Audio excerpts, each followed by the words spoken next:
Ok. Flávio, Rodrigo, temos um time bom já entrando. Vamos dar só mais alguns segundinhos para o próprio sistema do Zoom acabar de carregar as conexões de todo mundo aqui.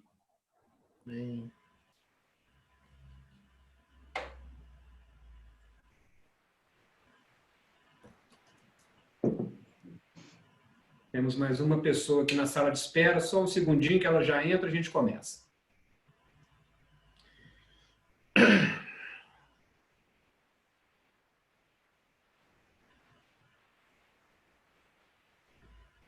Bom, vamos lá. Boa noite, pessoal. Tudo bem com vocês? Espero que todos estejam bem, todos estejam saudáveis nesse período complexo aí de pandemia. E eu gostaria de dar as boas-vindas a todos vocês e agradecer o tempo de vocês para participar desse nosso meetup, desse nosso bate-papo. Esse encontro nosso, ele está dentro de uma sequência de eventos que a gente vem realizando já há algum tempo, com o intuito de levar conteúdos para todos os nossos clientes, parceiros, amigos, de maneira geral, e principalmente que sejam conteúdos com característica muito aplicada, né? A gente tem procurado fazer nos nossos eventos sempre um bate-papo mais informal e muito mais próximo da nossa realidade do dia a dia, né? Tentando fazer a conexão dos conteúdos, dos conceitos mais acadêmicos, mais teóricos, com a coisa mais prática, né? Afinal de contas, somos uma empresa de auditoria e consultoria que tem que fazer a coisa acontecer lá na ponta, no dia a dia dos nossos clientes. O encontro de hoje, a gente vai dar um foco nesse fenômeno que não é tão novo assim, mas que ganhou uma proeminência muito grande nos últimos tempos, que é a questão da transformação digital. E a ideia é a gente conversar sobre transformação digital com um foco mais voltado para os processos da gestão financeira, da contabilidade, controladoria, auditoria, que é um setor dentro das empresas onde esse fenômeno já vem acontecendo de uma forma bastante interessante. E para a gente conduzir esse nosso papo de hoje, a gente trouxe um time de especialistas. Eu quero apresentar inicialmente o nosso convidado, que é o Thiago Jacobsen, que é diretor de expansão da TDF, é uma empresa especializada na área de implantação e otimização da utilização de ERPs, em especial da linha Proteus, da TOTVS. O Thiago também vem com uma carreira muito forte aí nessa parte contábil, fiscal, tudo mais, e ele veio abrilhantar esse nosso encontro hoje. E para a gente extrair o máximo lá do Thiago, nós também temos aqui dois grandes especialistas, né? O Rafael Pisato, que é diretor de auditoria da MUR no escritório lá de Porto Alegre, aquela linda cidade de Porto Alegre, vizinho lá do Thiago, né? Também o Thiago está lá no sul, em Porto Alegre. E complementando o nosso time, o Gustavo Sobrinho, que é sócio aqui no escritório de BH e é diretor da área de consultoria e muito especializado na parte de finanças, ok? Eu não posso deixar de agradecer também a um time que não aparece aqui nesse encontro, ou nos nossos encontros de maneira geral, porque é um time que está na retaguarda fazendo tudo acontecer.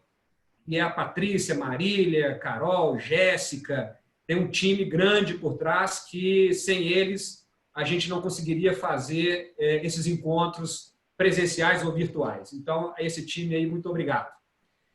Lembrando que, como a gente está num evento digital, virtual, a gente tem algumas regras de convivência, né, para que funcione, a tecnologia seja extraída no seu máximo. Então, nós convidamos todos vocês a fazerem suas perguntas, a colocarem seus questionamentos, sugestões, opiniões, via chat, né? Se vocês olharem na barrinha embaixo aí do seu monitor, bem no centro vocês vão ver um íconezinho do chat. Vocês podem colocar suas provocações, suas perguntas, suas dúvidas, que o nosso time da retaguarda vai fazer a compilação dessas informações. Passando, então, agora já para o que interessa, né, que é a gente conversar sobre a transformação digital, eu vou fazer uma pequena contextualização de 1 minutinho só para poder esquentar, para colocar a bola quicando na área para os nossos especialistas depois comentarem. A gente está vivendo um período completamente atípico na história da humanidade, né? Que é essa pandemia maluca, que ninguém estava preparado para isso, que impactou o mundo inteiro ao mesmo tempo, de uma forma globalizada e de uma forma muito profunda, né? E a gente agora, depois de um período de praticamente 8 meses, 9 meses, se a gente considerar que começou lá na China na virada do ano, né? Aqui no Brasil nós estamos falando de 5, 6 meses, mas o impacto econômico mundial foi muito forte. Porém, a gente já começa a ver alguns sinais de retomada, né? A economia já começa a dar os seus sinais que a coisa vai voltar para algum patamar de normalidade que a gente não sabe exatamente qual é. Quando a gente junta esse fenômeno da pandemia com um outro fenômeno que é o cerne da nossa conversa aqui hoje, que é a parte de transformação digital, a gente tem um cenário completamente adverso, caótico, diferente, né? É a síntese do mundo VUCA. E o ponto central do nosso bate-papo hoje vai ser a questão da tomada de decisão no meio dessa confusão. Como que as empresas estão passando pela pandemia, como é que elas estão se preparando e como é que vai ser para frente no que tange a nós conseguirmos pensar em cenários, fazer simulações para poder tomar decisões com uma variabilidade de cenários de uma forma gigantesca, né? E a gente queria tentar fazer isso trazendo para vocês, desmistificando essa questão da transformação digital. Então, sem mais delongas, eu vou começar com uma provocação aqui para o nosso convidado, Tiago, que é especialista de ERP. Tiago, a gente está falando muito de transformação digital nos dias de hoje, mas se a gente parar para pensar, a gente já teve esse início desse fenômeno lá para os anos 90, 2000, nessa virada do século aí, com a própria onda dos ERPs, né? Quando surgiram e se disseminaram e tal, que trouxe alguma frustração no primeiro momento, né? Todo mundo tinha uma expectativa muito grande de que os ERPs viriam para resolver um monte de coisa e só com o tempo que foi se aprendendo que tinha outras coisas envolvidas além da tecnologia, né? Eu queria que você comentasse um pouquinho como é que está esse cenário agora em 2020, qual que é a nova onda, para onde que essa questão aí tecnológica vai? Bom, boa noite a todos, boa noite aos amigos da Moore, obrigado pelo convite, fiquei muito lisonjeado e, enfim, vamos à pauta aí que é o assunto que importa. Bom, primeiramente, TDF é uma empresa de BPO, né, contábil, fiscal e departamento pessoal. Nosso foco na primeira onda de trabalho está hoje em atuar com o RP Proteus da TOTVS, com atendimento nessa linha. Bom, tudo olhando aí agora o cenário que nós estamos vivendo e respondendo qual a nova onda para 2020, principalmente com essa mudança do Covid, nós estamos falando tomada de decisão dinâmica, né? E isso, dentro de um mundo de tecnologia, os empreendedores, investidores, diretores estão buscando redução de custo, né? E olhando redução de custo, as pessoas estão procurando essas tecnologias. Logicamente, se a gente fosse viajar desde aquela, que nem você comentou, o RP nos anos 2000, no final das contas, foi lá no ano 80 que a gente falou de interligação de redes, né, Marcos? E aí chamou lá o MRP2, onde classificou mão de obra e maquinário. Naquele momento, o pessoal já olhava a classificação de RP. Pô, legal. Então, aí o anos 90 deu o boom, que foi o boom de venda, que frustrou bacana, né? Porque pessoal, é muito caro a implantação e resultados interligados negativados. E aí o ano 2000 que deu o bug do ano, que foi o bug do milênio. Bacana. Considerando tudo isso, O Covid, vamos olhar, falando de uma situação, acelerou muito as mudanças e as estratégias. Olhando um ERP de forma dorsal, que é a espinha dorsal de uma estrutura, de uma operação, nós estamos falando hoje de uma arquitetura de negócio eletrônico. Pô, mas como é que a gente faz isso? Na verdade, é uma ligação. Vou ligar o departamento de compras, vou ligar o departamento de vendas, a área de finanças, contabilidade, recursos humanos, fabricação até o marketing. Como é que a gente faz isso? Como é que a gente organiza isso? Como é que nós preparamos essa tecnologia para interligar os ambientes, trazer segurança e responder no momento de mudança como essa, que é uma situação de pandemia, que é uma situação que mudou o cenário da empresa e as pessoas precisam montar núcleos de risco, núcleos de crise, para poder, através dos relatórios extraídos do RP, poder tomar decisões. Então, o que eu trago como uma mensagem inicial? Pô, implantei meu RP, significa que hoje eu estou pronto para extrair relatório, tomar decisão e ter número confiável? A gente está falando de um organismo vivo. Isso, no meu ponto de vista, como experiência de mercado numa situação de BPO, a minha resposta é não. A gente não está pronto, depois que implanta o RP, para apertar um botão e extrair relatório. Então, eu queria fechar o parênteses da primeira lâmina nossa, respondendo que a gente tem muito caminho pela frente aqui na nossa live, mas não, você não está pronto. Você tem bastante coisas a serem feitas, e aí os colegas agora vão começar a responder essas principais ondas aí. Obrigado, Marcos. Eu que agradeço, Thiago. Eu adorei a sua fala aí das empresas como organismos vivos, né? E aí, quando a gente pensa nessa lógica de organismo vivo, vem imediatamente duas figuras importantíssimas no nosso ponto de vista, que eu queria que o Gustavo comentasse, que é a questão de processos e pessoas, né? Porque a tecnologia sozinha ela não vai resolver. Você foi bem claro, né? Não é só implementar o ERP, né? Se a gente não ajustar processos e, em especial, preparar pessoas para extrair o melhor dessas tecnologias, a coisa não vai. Eu queria que o Gustavo comentasse isso daí, como engenheiro de produção, que é especialista em finanças, né? Uhum. Acho que, primeiramente, boa noite. Acho que esse ponto do ERP, em alguns momentos, como a solução de todos os problemas de dados, talvez por essa visão que alguns, vamos falar assim, alguns vendedores de ERP acabam gerando essa expectativa para quem está comprando, isso no momento de implantar e a efetiva implantação dele acaba gerando muita frustração. Por quê? Quando eu vou colocar um ERP, eu tenho alguma expectativa, ou se for o meu primeiro ERP, ou se for um novo, eu tenho uma expectativa de trazer novos processos, novas regras de negócio, implementar boas práticas do mercado, porque eu estou passando por um nível de gestão e de controle que eu preciso de boas práticas. E, normalmente, é relegado a segundo plano a discussão e o pensar sobre o fluxo de trabalho que eu faço hoje é adequado para o ERP? As regras de negócio que eu uso hoje são adequadas ao ERP?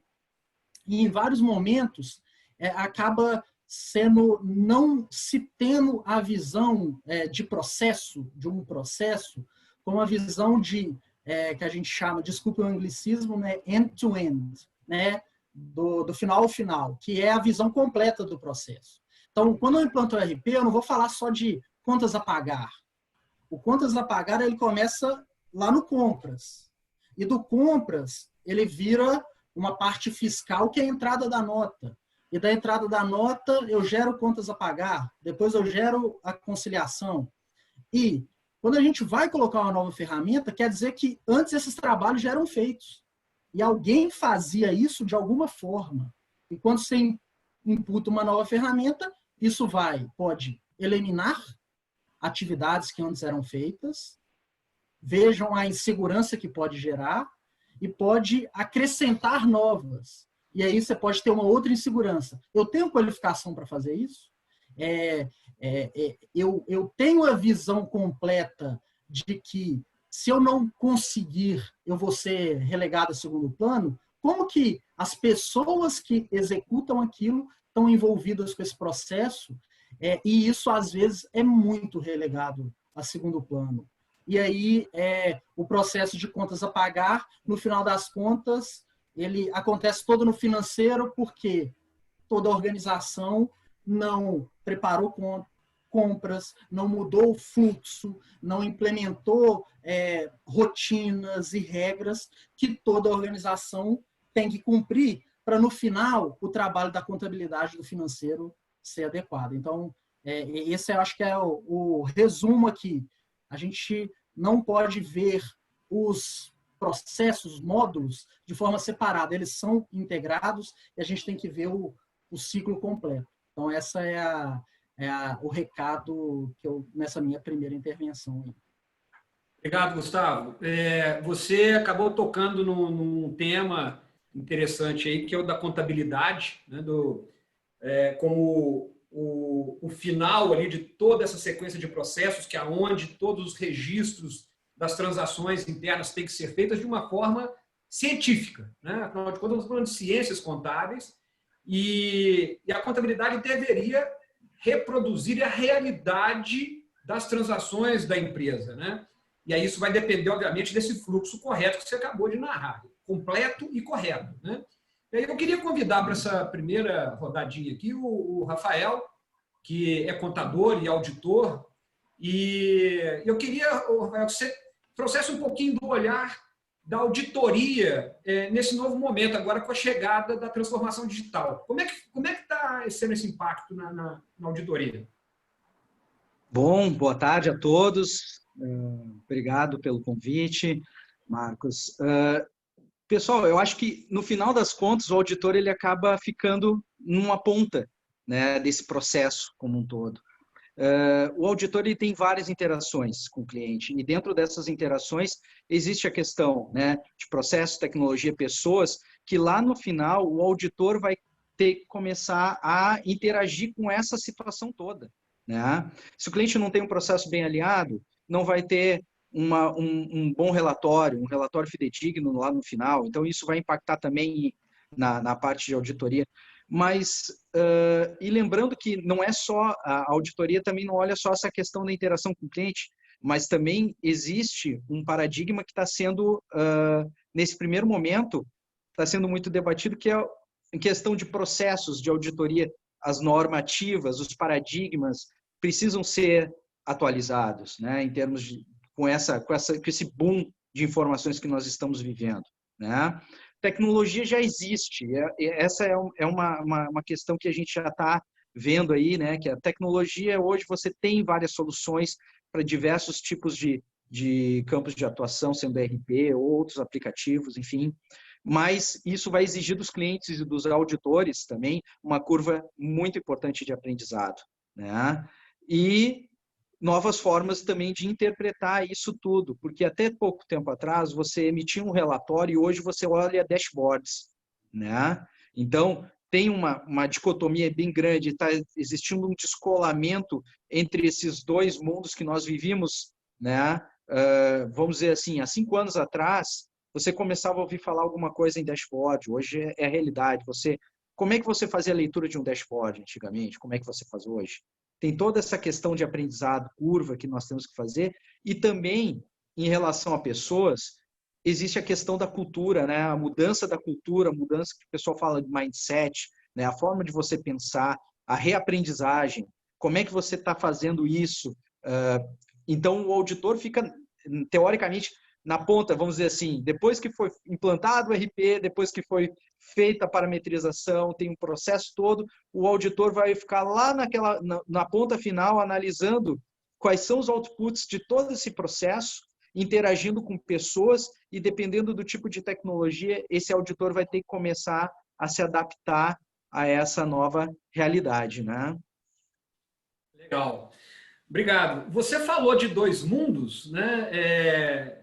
E aí eu queria fazer uma provocação para o Tiago, novamente, de uma situação que é extremamente comum no Brasil, principalmente por conta do manicômio tributário que nós vivemos, que é uma separação, é uma coisa que a gente não vê em outros países, né?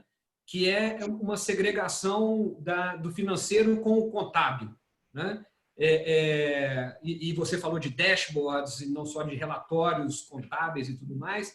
E aí eu queria que o Thiago comentasse um pouquinho dessa dicotomia que o brasileiro vive entre o financeiro e o contábil, né? Se uma coisa substitui a outra, como é que funciona isso? Comenta para mim, por favor, Thiago. Bom, hoje nós temos, para com que a gente possa identificar parte da forma como o empreendedor pensa, né?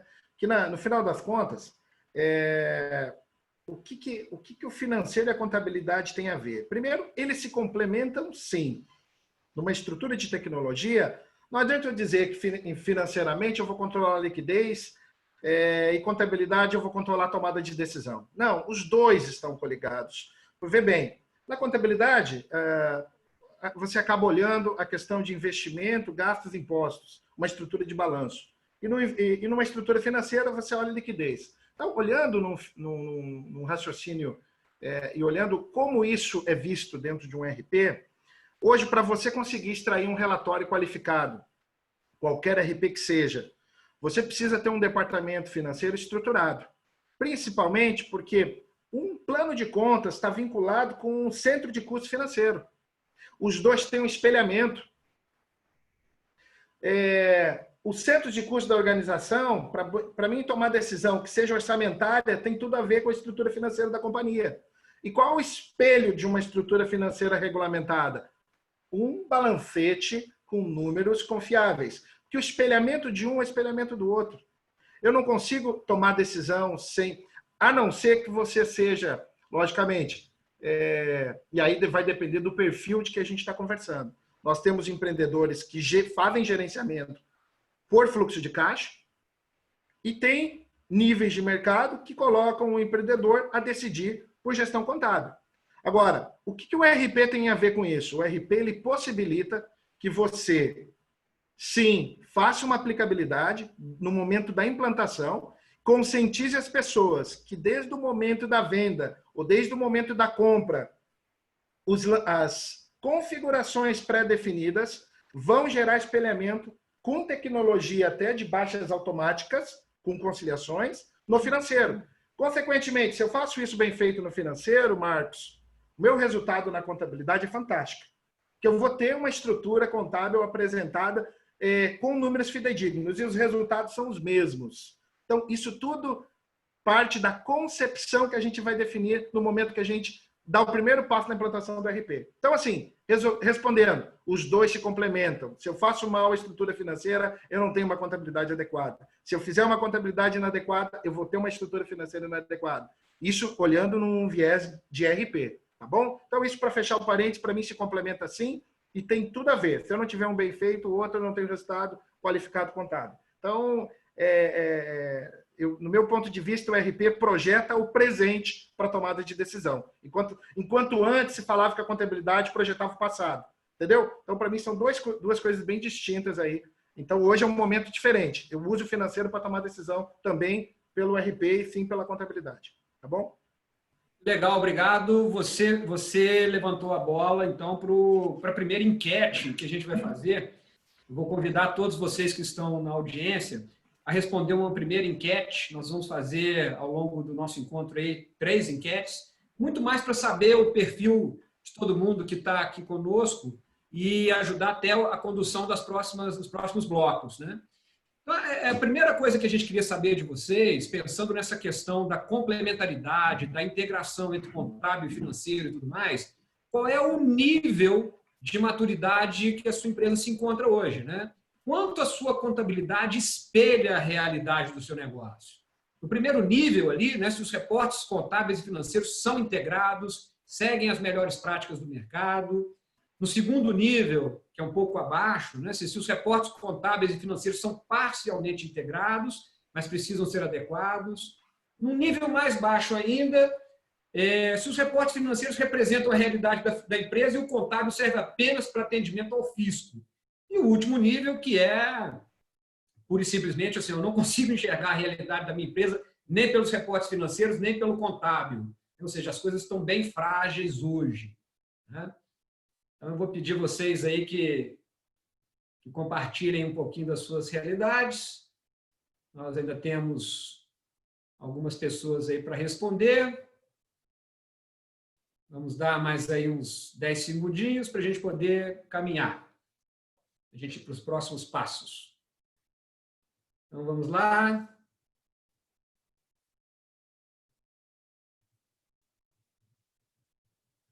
Vamos lá, então. Em 5, 4, 3, 2, 1. Patrícia, vamos ver o resultado? Legal, olha aí. 50% dos respondentes disseram que hoje já estão nas melhores práticas. Que bom, ficamos muito felizes de saber disso, porque em cima disso é que a gente vai começar a falar um pouquinho agora realmente da transformação digital. A gente estava fazendo esse primeiro bloco muito mais um retrospecto, um aquecimento, para a gente entrar efetivamente agora nos temas de tomada de decisão e o processo decisório dentro da transformação digital. E eu queria começar esse segundo bloco com o Gustavo. Gustavo, como é que está funcionando hoje o processo de tomada de decisão dentro das empresas no meio dessa pandemia, dessa confusão? Como é que está? Você está no mudo, Gustavo? Está no mudo. Eu queria começar falando principalmente que tipo de decisão que a gente está falando, né? Em alguns momentos, principalmente no início da pandemia, a gente precisou discutir muito decisões de financiamento, né? Tipo, como que empréstimos, como que eu vou me financiar para esse momento turbulento. Decisões de investimento, decisões de distribuição de lucro, vou reter a distribuição que já estava prevista. Várias dessas decisões fizeram parte do início, mas não somente essa. São decisões clássicas que a gente chama de finanças corporativas. Mas tem decisões relevantíssimas de preço. Vou reduzir o preço? Qual que é o impacto que isso vai dar na minha margem? O meu custo está adequadamente registrado? Eu tenho confiança que o custo do produto vendido para eu tomar uma decisão de preço, ele está me dando a confiança e a sensibilidade necessária para eu tomar essa decisão? Decisões de continuidade, de redução de custos, por unidade de negócio, de questão do departamentos. Esse departamento, hoje, ele é relevante para a minha retomada. Então, e nesse cenário dessas decisões clássicas, a gente começa a ter que tomá-las em um cenário de extrema incerteza. E aí a gente tem que entender que quando a gente precisa tomar uma decisão, a gente vai ter sempre trade-offs. E você nunca vai fazer meia dúzia de cálculo e entregar e falar, sua decisão está tomada. Você vai ter meia dúzia de cálculos, você pode desenvolver modelos, a gente vai discutir isso mais para frente. Esse modelo vai te dar cenários e você vai ter que escolher, né? Mas é muito melhor escolher com dados robustos, confiáveis e tempestivos do que escolher num total nível de incerteza. Então, o ponto principal que a gente viu em muitas empresas, em alguns momentos a gente orientava as empresas vamos esperar melhores informações, melhores dados para tomar uma decisão mais assertiva, adequada, que mitigue perdas, do que entrar no desespero, no pânico e tomar decisões intempestivas que podem gerar impactos que a gente não previu ou cenários que não estavam dentro da nossa estimativa, nossa perspectiva. Então, aí o recado a decisão ela precisa ser, num cenário de muita incerteza, o máximo de dados estruturados que você tiver para gerar cenários vai melhorar muito o seu processo de decisão, que seja de preço, que seja de reduzir equipe, que seja de tomar empréstimo ou não. Entendi. Então, eu vou voltar lá no Thiago agora. Thiago, para a gente falar de dados robustos e confiáveis, ERP e os seus controles e tudo mais, né? Queria que você comentasse um pouquinho para a gente. Bom, vamos falar em relação principalmente, vamos olhar para a tecnologia do ERP, né? Sem sombra de dúvida, quando a gente define e a gente decide que vai tomar a decisão de usar um ERP e ter números confiáveis, eu tenho que olhar lá para a concepção dele. Eu tenho que olhar, além da concepção, o que eu fiz um ano atrás. Porque quando eu decidi investir numa ferramenta, e aí, logicamente, vamos considerar tipologias e segmentos. Para cada segmento, o ERP se adapta. E hoje as fábricas de software estão muito preparadas para isso. Eles conhecem a linguagem, sabem como se preparar, sabem como preparar os relatórios para decisões confiáveis, né? Mas eu tenho que pensar que a concepção é que vai definir. Porque o ERP, ele, na verdade, é a única fonte de dados que eu tenho que extrair relatórios. E, para isso, eu tenho que contextualizar desde o momento que a gente define pessoas...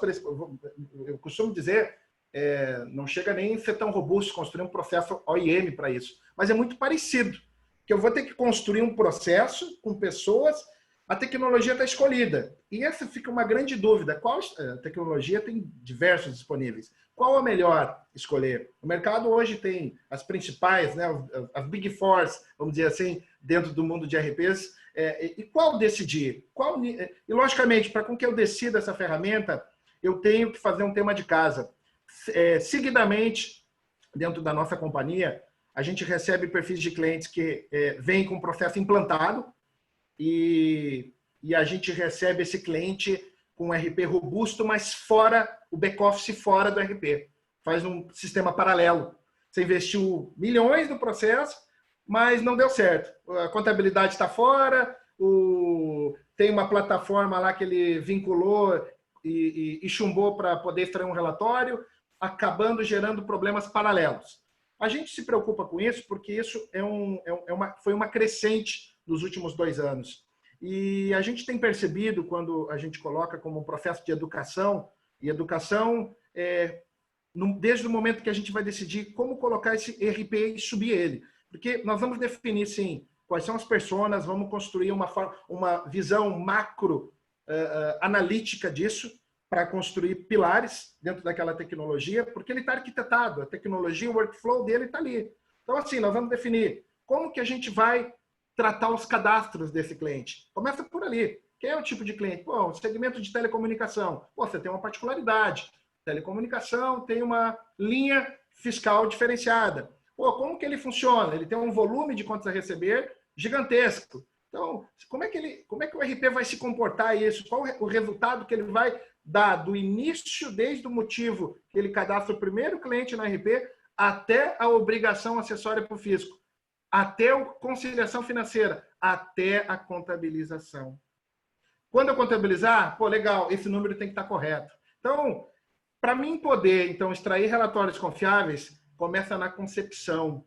Começa um ano antes. Eu tenho que me preparar para implantar um RP. Eu tenho que ter educação. E isso vai nos dar uma redução de custo incrível na concepção de emissão de relatórios confiáveis dentro da companhia. Então, é isso que eu quero contribuir aí nessa sua pergunta. Legal. Aí eu queria voltar lá no Rafael, pensando na auditoria, né? Que muita gente encara a auditoria como uma obrigação, né? Puxa vida, eu sou obrigado a auditar e tal. E aí não percebe o real valor que esse serviço fundamental traz para dentro da companhia, né? E pensando nisso que a gente estava falando, de volumes de dados, o Gustavo comentou isso, né? Tomada de decisão com muito volume de dados e tal. Você falou muito aí da qualidade, da robustez da implantação do RP para poder gerar os relatórios confiáveis. O Rafael, com a tecnologia hoje, a auditoria não precisa mais ser por amostra, né? Hoje você já consegue auditar 100% da base. Isso aí. Hoje a tecnologia está demonstrando, na realidade, hoje você tem diversas bases de dados que você pode começar a analisar, né? Vamos começar pelo governo, né? Hoje a gente tem bases da Receita Federal que você pode abrir, você pode ter todos os CNPJs que estão ativos no Brasil, você baixa direto do site da Receita, CVM, se você quiser pegar informações de diversas empresas que estão listadas lá, é uma informação pública, e isso acaba, de fato, impactando no trabalho da auditoria, né? A auditoria, como eu estava falando, os dois mundos, né? A auditoria até as normas e todo o regramento da auditoria até então, ela vem buscando um cenário que é um cenário pretérito, né? Esse cenário, o que acontece nesse cenário? O auditor começa trabalhando por amostra, né? E aí reside um risco muito significativo, né, para o auditor, porque a amostragem é uma ferramenta estatística, né? E como ferramenta estatística, ela prevê que existe um desvio, né, que pode acontecer, mas o mundo é que você não pode deixar não tem espaço para você dar nesse contexto da chance, vamos dizer assim, ao azar, né?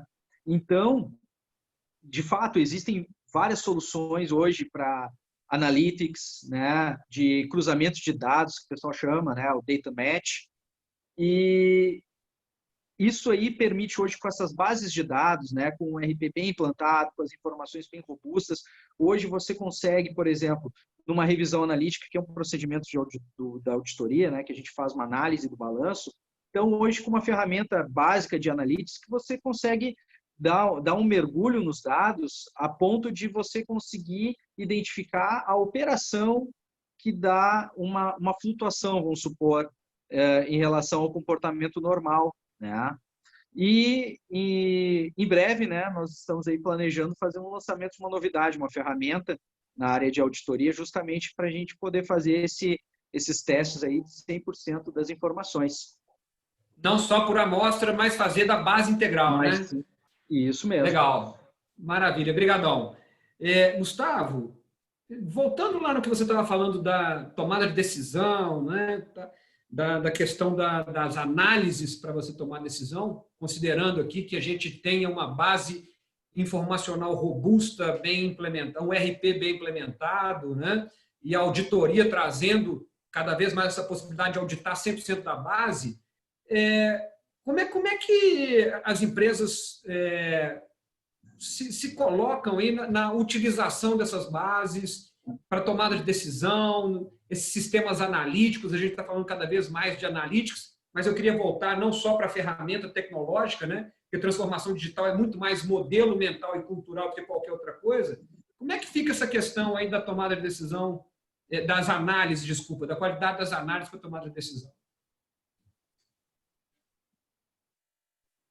Atualmente, tem um modelo que hoje, com essa questão do Big Data, análise de dados, machine learning, e que a gente tem visto muito, que é um modelo de maturidade analítica, né? Que é em que nível de maturidade analítica que o tomador de decisão ou até um sistema, um modelo está evoluindo, ou que tipo de análise que ele entrega. Então, essa escadinha, a gente tem utilizado muito ela na hora de fazer nossos trabalhos de consultoria e de aumentar a maturidade do nosso cliente, que é uma escadinha que começa na análise que a gente chama de descritiva. Então, basicamente, aconteceu e você pega os dados e descreve o que aconteceu. Então, minha receita caiu, meu custo subiu, minha margem diminuiu e tal. Aí você vai, em alguns clientes a gente brinca que é quase um safari, né? Que a pessoa vai falando, não, então aqui a receita subiu, a receita caiu, e vai comentando, descrevendo o que os números disseram. Mas esse é o primeiro nível, né? Você consegue descrever porque você conseguiu gerar os dados, gerou relatórios e aquilo você consegue descrever o que aconteceu. O segundo momento mas por que aquilo aconteceu? Aí você começa a avaliar relações de causa e efeito. Em vários momentos, somente a informação financeira e contábil não vai ser suficiente para você entender o que aconteceu.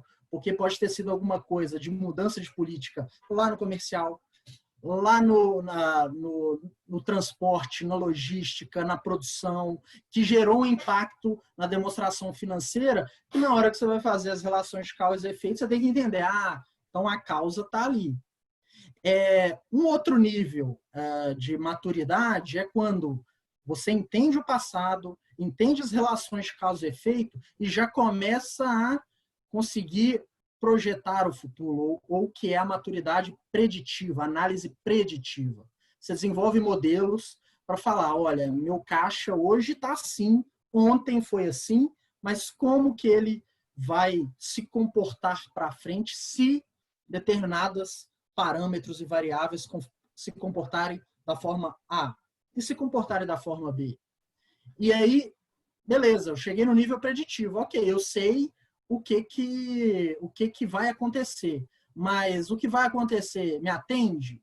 Ou eu preciso passar a partir dos cenários, eu preciso ter recomendações de o que fazer para mudar aquele cenário ou corrigir uma rota, que é a maturidade já de prescritiva, né? A análise prescritiva. Eu entendi a causa raiz, vi quais são os cenários e aí eu prescrevo um remédio, né? Para aquilo que estava saindo do meu cenário. Maravilha. Então, vou aproveitar essa sua explicação aí sobre esses níveis de maturidade e convidar novamente o pessoal para responder a segunda enquete sobre qual o nível de maturidade analítica que a sua equipe financeira hoje tem, né?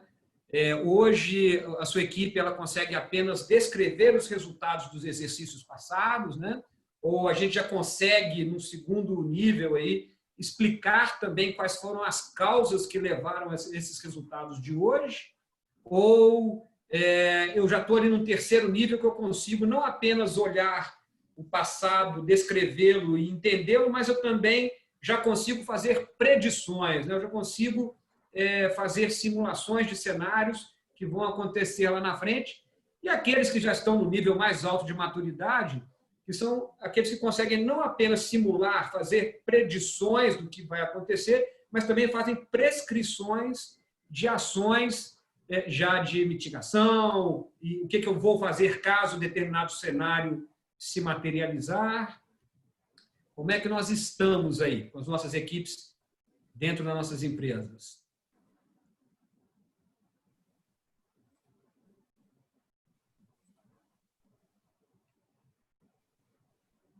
Esse já está mais espaçado. A gente já estou vendo aqui já. Vocês não conseguem ver ainda os resultados, mas eu estou aqui eu tenho o privilégio de ver as votações e tá bem. Agora começou a diferenciar um pouquinho. Vamos lá, mais 10 segundinhos. E eu vou pedir para o próximo bloco agora, se a gente puder ser um pouco mais objetivo nas nossas colocações, que a gente acabou estendendo um pouquinho o nosso tempo. Né? Então, dentro de 5, 4, 3, 2, 1. Por favor, Patrícia, vamos ver o resultado. Nós temos mais ou menos um terço do nosso público entendendo que já consegue fazer algumas predições. Né? 67% aí do público já está conseguindo olhar para frente. Isso é ótimo, porque agora a gente consegue, com essa resposta, né, dos dois blocos aqui, que nós já tivemos as duas enquetes, a gente vai entrar efetivamente na questão da transformação digital. Né? A gente até está brincando aqui da contabilidade 4.0, financeiro 4.0, né? Esse numeral aí veio para estimular essa ideia da coisa mais futurística, né? Eu queria voltar lá no Tiago. Assim, Tiago, como é que vai ser o ambiente contábil aí para receber essa tecnologia 4.0? Está no mudo, Tiago. Pois bem, a gente está falando não sei se podemos chamar assim, né? Da quarta revolução industrial. Mas bom, eu acredito plenamente que a gente deve incluir uma mentalidade de integração, de crescimento corporativo dentro das companhias. Essa mentalidade é uma mentalidade... eu preciso estar pronto para falar de tecnologia. E para estar pronto, o que acelerou isso, o que fez trazer para as pautas de todas as companhias e aumentar o nível orçamentário para 2021, que a gente já está participando de muita análise de Select, é a tecnologia. Então, as pessoas estão falando hoje que precisam acelerar as tomadas de decisões, as personas, CFOs, CEOs, a gente precisa investir em tecnologia, a gente precisa melhorar o que a gente tem do nosso RP, mas a gente acaba fazendo uma próxima pergunta. O que você quer melhorar, né? Então, às vezes, as pessoas não sabem ainda o que quer melhorar, só querem investir numa nova tecnologia. Então, de novo, tem a etapa anterior. Vamos chamar de predizer. Eu preciso compreender quais são o que e quais são minhas dores dentro da companhia para entender se eu vou... hoje a minha dor é na auditoria, eu preciso pegar um produto lá da Moore, do Rafael, e fazer com que a auditoria seja mais rápida. Não sei, um processo de due diligence, uma avaliação contábil mais rápida.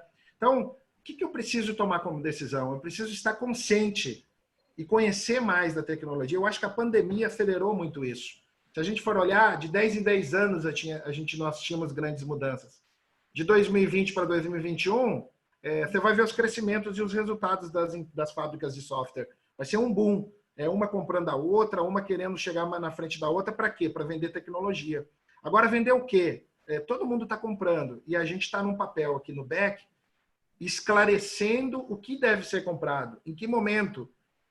Primeiro eu tenho que preparar o RP, primeiro eu tenho que qualificá-lo, depois eu coloco tecnologia para satisfazer isso. Então, a conscientização é a minha mensagem. Eu preciso que os diretores, os CEOs, os CFOs saibam qual tecnologia eles querem fazer como aquisição, para então a gente dar o próximo passo. Isso vai avançar muito. Nós estamos falando aí hoje de fontes seguras aí do segundo Fórum Econômico, a plataforma digital com o conceito de crescimento de receita e avaliação de mercado está presente nas 70% das empresas mais valiosas do mundo.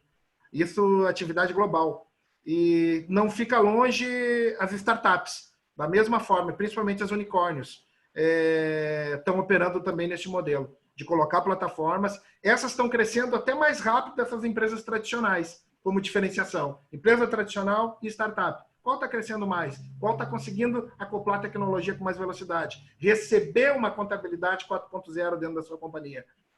É muito mais rápido hoje nas startups que estão com as mentes abertas. A disrupção está muito presente ali dentro. Enquanto nas empresas tradicionais ainda tem um trabalho, mas vai ter que acelerar. As pessoas vão ter que tomar essa decisão. Então, essa é a mensagem que eu quero deixar aí.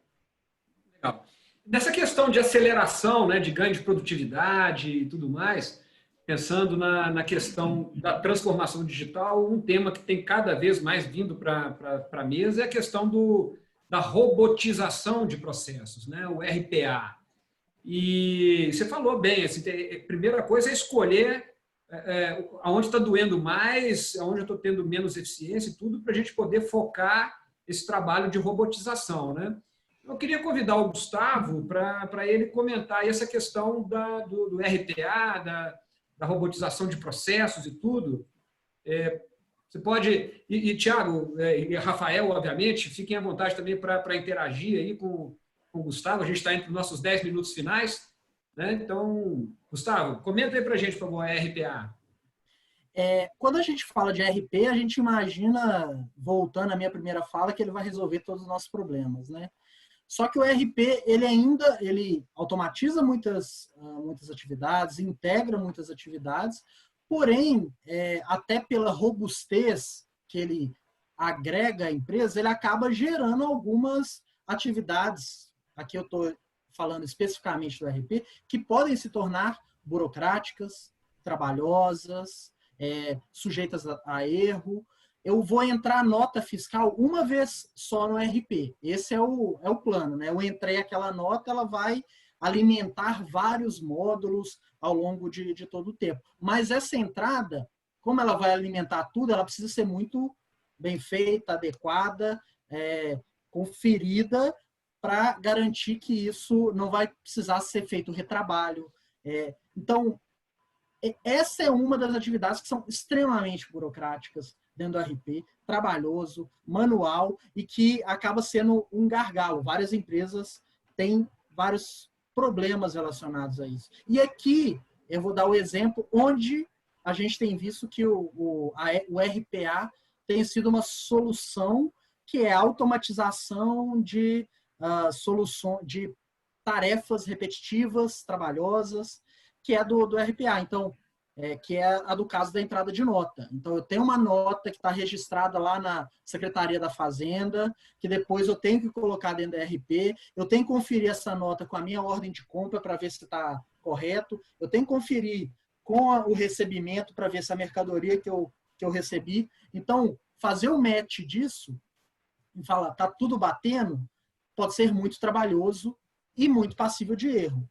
Mas, hoje, a gente já tem várias ferramentas desenvolvidas e focadas especificamente, por exemplo, de automatizar esse processo. Então, você já vai automaticamente, um robô vai lá automaticamente na Cefaz, e depois ele vai e varre suas ordens de compras, faz o match, e depois você só vai lá e fala, recebi realmente esse material. Então, essa é uma forma da RPA, por exemplo, resolver um problema que eu tenho certeza que é do dia a dia das empresas aí. Legal. Você falou muito de processos repetitivos, né? Eu queria que o Thiago comentasse um pouco sobre uma diferença, assim, uma coisa sutil, você que vem mais da área de tecnologia, né? Essa diferença entre a automatização de processos repetitivos versus a inteligência artificial, que está tanto em moda, né? A questão de machine learning. Comenta um pouquinho para a gente, por favor. Bom, primeiro que o termo RPA para mim principalmente, foi muito impactante no que diz respeito a como implantá-lo, né? E quando a gente descobriu isso na nossa operação, que todos aqueles campos, que são campos, vamos pegar o exemplo lá que o Gustavo comentou, o XML ele vem com campos repetitivos, o de operação, tipo de CFLP, mas as características principais de um documento fiscal que foi definido por XML, ele vem pronto. Quando eu vou carregar todo esse processo, eu tenho a possibilidade de, pelo processo de RPA, fazer classificação fiscal, conforme disse o Gustavo, tem mais amplitude ainda, que a gente teve o testemunho aí faz uns 6 meses atrás. A geração da guia automática, envio para o financeiro, salvar em PDF, colocar dentro da estrutura do arquivo repositório do cliente e deixar pronto já com um setupzinho para auditoria, no caso de se for pedido. Então, o alcance daquilo que economiza quantas pessoas nesse processo. Então, assim, e aí, convivendo com esse processo que para nós é muito importante, principalmente em situações de repetição, desde causa e efeito num processo de conciliação. Conciliação, estou dizendo de contas repetidas. Vamos lá, citar um exemplo, cartão de crédito. Você tem débito e crédito. Então, você define, você seta ali o que você quer ouvir, você quer enxergar, crédito ou débito. Define a bandeira e o arquivo faz a leitura de automatização. Isso é RPA no seguinte sentido, conciliação. Isso é um processo de automatização que você tem que trazer à luz, evitar lá, principalmente na linha do varejo, um volume gigantesco de pessoas que antes ficavam conciliando. Então, isso para nós foi um impacto, porque eu, dentro da TDF, lá nós tínhamos esse problema, você tinha que ficar tendo que colocar formadores, pessoas formadas em ciências contábeis, fazendo conciliação. Então, isso era um agravo também para o currículo da pessoa. E trouxe a robotização e essa pessoa passou a falar de gestão sobre aquilo, e não mais sobre conciliação. Então, isso para mim é um impacto gigantesco. Junto com o RPA, eu estou falando de, quando eu começo a pensar e ter essas repetições, e aí vem o Gustavo com a linha, no aspecto financeiro, que qualquer repetição com inteligência gera um conceito, aí eu entro lá no AI, né, na inteligência artificial nisso. Quando eu tenho repetição nisso, gera um repositório com aquela decisão em relação àquele modelo anterior. O que eu tenho?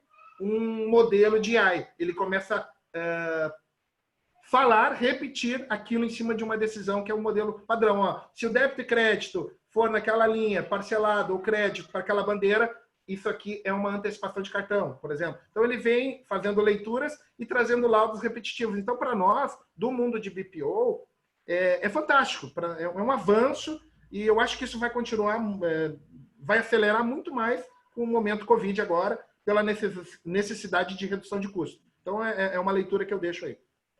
Legal. Obrigado.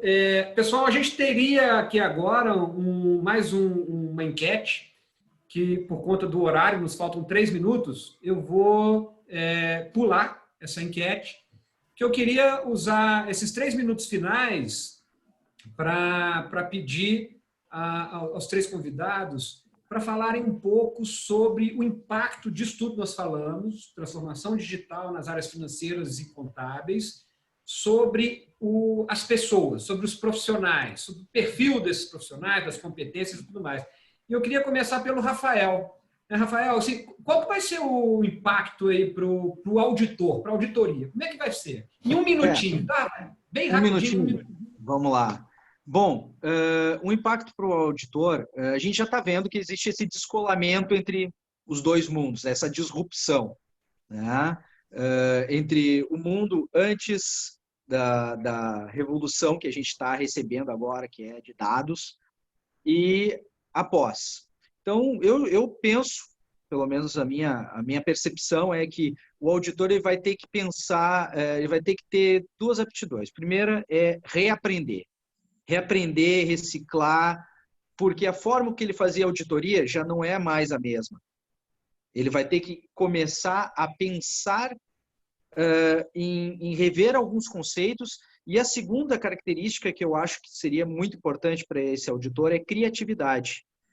Criatividade por quê? Porque agora os paradigmas não são mais os mesmos, então você tem que ter criatividade para você começar a pensar em novas formas de testagem, porque aquela história do auditor pegar documento, olhar na contabilidade, está batendo, mesma data, mesmo valor, é da empresa, é uma despesa, teoricamente, operacional dessa empresa, isso aí está começando a cair um pouquinho por terra, porque existem máquinas, né? A gente tem motores que fazem encontros de dados e que vão te dar isso pronto. Então, o que vai acontecer? O auditor vai ter que começar a olhar e se ater a outras análises que antigamente ele não tinha tempo de fazer e assim também trazer mais valor para o negócio do cliente, né? Porque em vez de você ficar discutindo, porque você não tem o documento X ou porque você contabilizou um dia antes ou um dia depois, ele começa a passar a falar de outras situações de margem de lucro, ele vai começar a inquirir outras situações de melhorias de processo que antes ele não tinha talvez nem tempo e talvez não fosse o escopo daquele momento. Então, o escopo do auditor começa também a amplificar. Legal.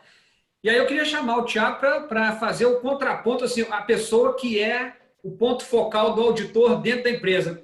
E o contador, o controller, como é que vai ser o perfil desse cara?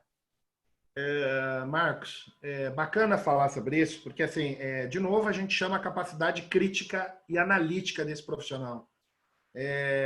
Esse cara tem que ser descentralizador, né? Uma visão generalista, principalmente em abordagem. Não dá para ser especialista, porque isso vai penalizar a velocidade dele.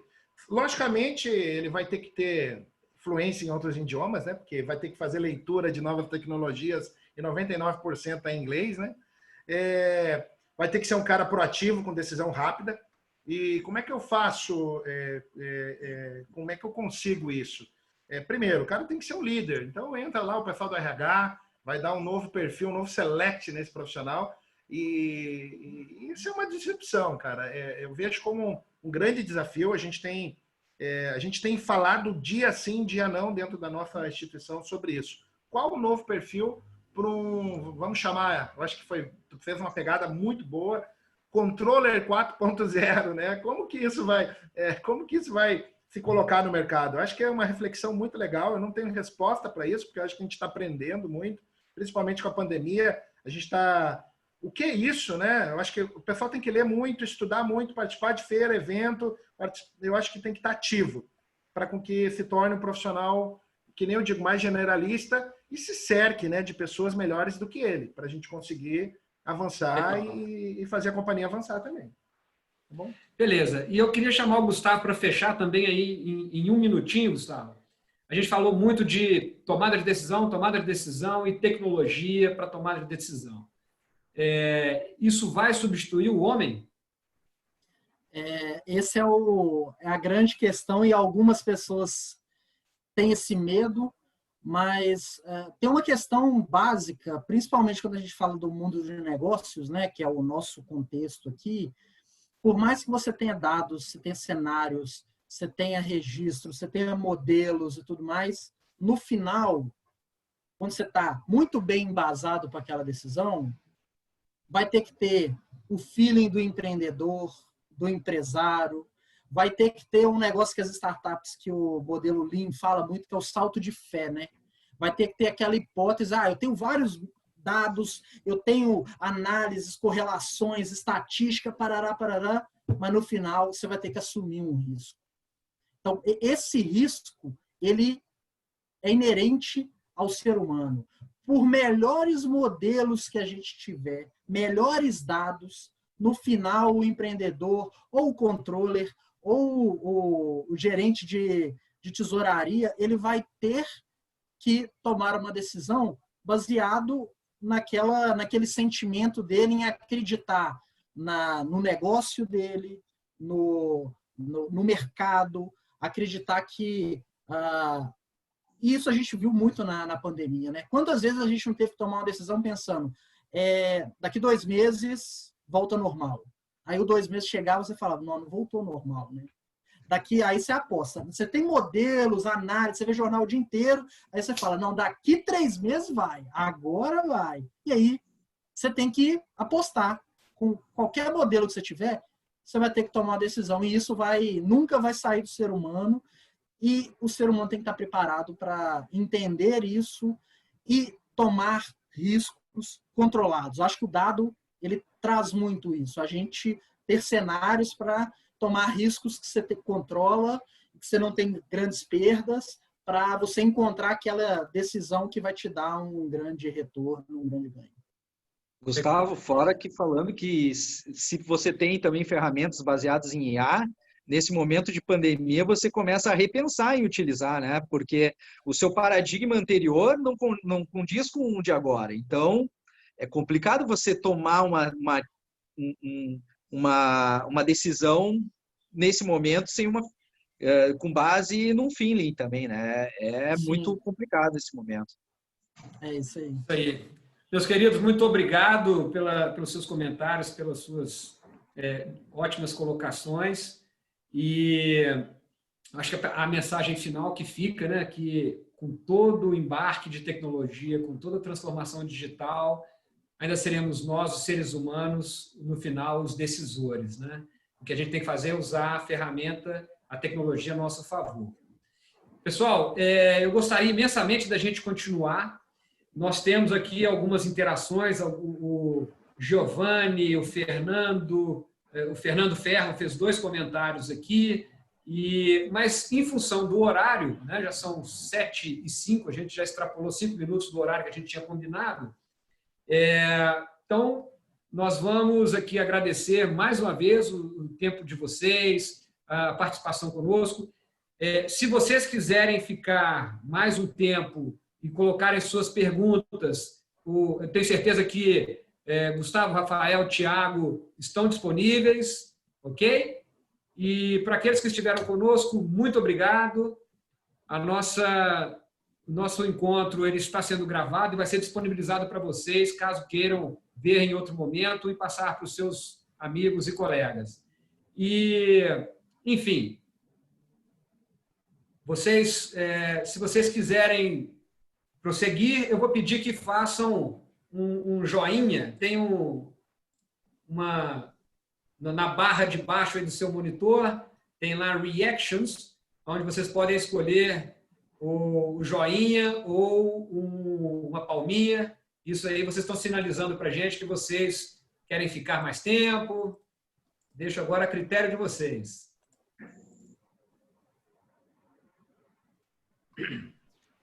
Ô Marcos, eu queria só pegar esse gancho aqui, porque teve uma pergunta do Giovanni, que ele pergunta aqui, nesse cenário onde muitas empresas estão implantando um ERP, quais os diferenciais de contratar um BPO e em que momento dessa implantação ele pode ser visto como uma solução?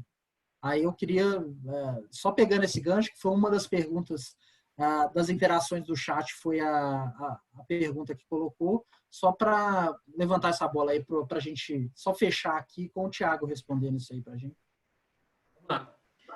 Opa, boa noite, Giovanni, tudo bem? Obrigado pela pergunta, excelente colocação. Então, eu acredito, e por estatística, não só conceitual minha, né, pela prática hoje que nós estamos vivendo em nossa companhia. Os clientes estão procurando, pelo um simples fato e testemunhando isso, buscar redução de custo. E a gente tem colocado que a questão do BPO nem sempre é uma redução de custo, né? Porque o modelo é aquele que a gente falou lá no início. Vem o cliente que implantou e o back-office está fora do RP da companhia, e vem o cliente que quer buscar a implantação. Então, eu costumo dizer que o principal cenário que ele vai ter economia vai ser uma boa implantação, uma implantação planejada. E, consequentemente, trazer uma empresa de BPO que tenha conhecimento de processos, que classifique isso de maneira com pessoas, processos e a tecnologia escolhida, pegando o pilar do Marcos, a decisão está muito bem apoiada. E, novamente, a pandemia acelerou o conceito do BPO como uma solução de melhoria de processos e redução de custo. Então, pegando essa onda, Giovanni, sem sombra de dúvida, o BPO, em determinadas modalidades do back-office, ele fundamenta e melhora os processos. Você não precisa ter, daqui a pouco, um volume de equipe dentro da sua companhia para realizar o trabalho. Você traz para dentro de uma companhia de BPO que tem tecnologia, que já passou esses passos e tem ali a informação de segmento pela qual você tem, e traz resultados muito mais rápidos para a tomada de decisão e até uma devida implantação, acompanhada das fábricas. Então, as fábricas, eu digo, de software, né? Então, sim, faz sentido buscar isso nesse momento, e a gente vem observando um crescimento nessa tomada de decisão por parte dos empreendedores, buscando BPOs especializados em determinados RPs. Então, só complementando aí para responder para o Giovanni. Obrigado, e o Gustavo, por levantar a bola. Baita pergunta, hein? Pessoal, eu estava lendo aqui uma pergunta aqui, uma pergunta não, mas uma afirmação, né, do Fernando aqui falando sobre a normatização de bancos, a questão de você fazer o trabalho, né, o trabalho básico na implantação de RP. Isso não é só importante na parte de RP, né, de você fazer toda uma parte de normalização dos seus bancos, de ter essa prática. Isso começa a também chegar no usuário final, né? Isso que é uma coisa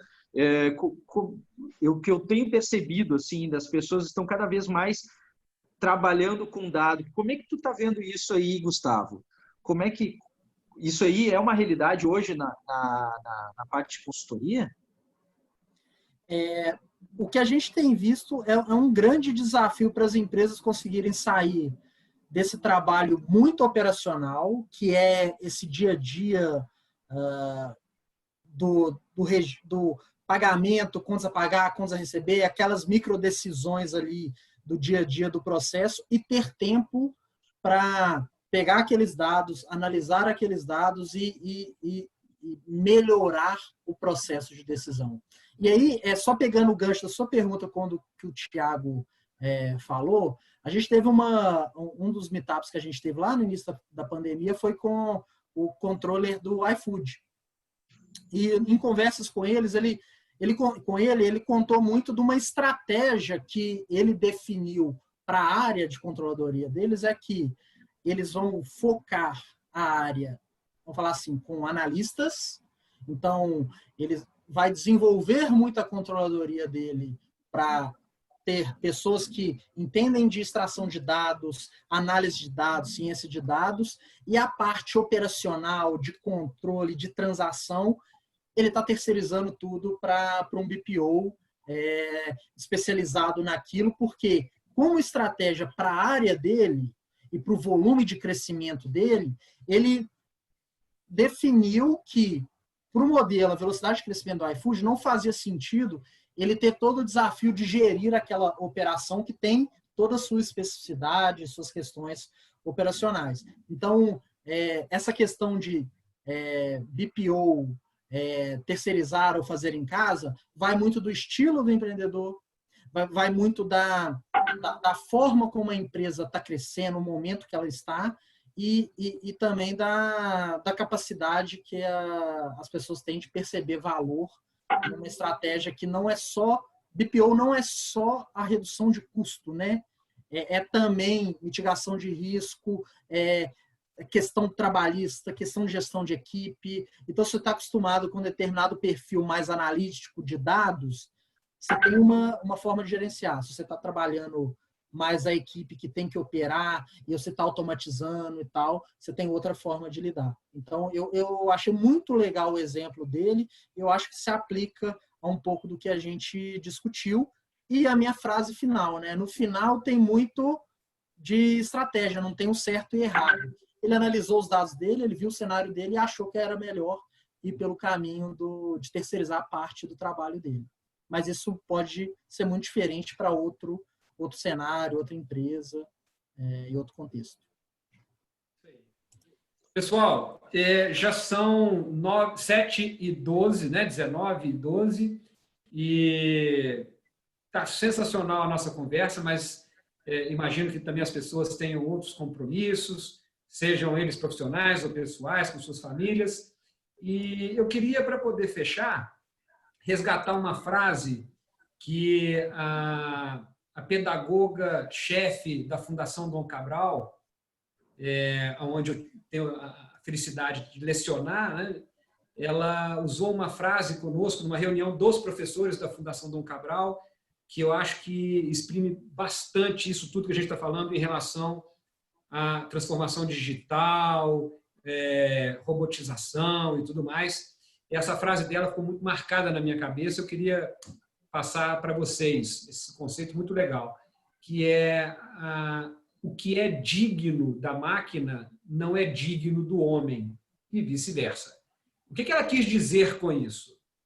Tudo aquilo que não demanda a competência do ser humano, a capacidade intelectual, a capacidade cognitiva, tudo aquilo que é muito repetitivo e que, por ser muito repetitivo, tende a não agregar valor, isso daí é digno de máquina, isso é digno de automação.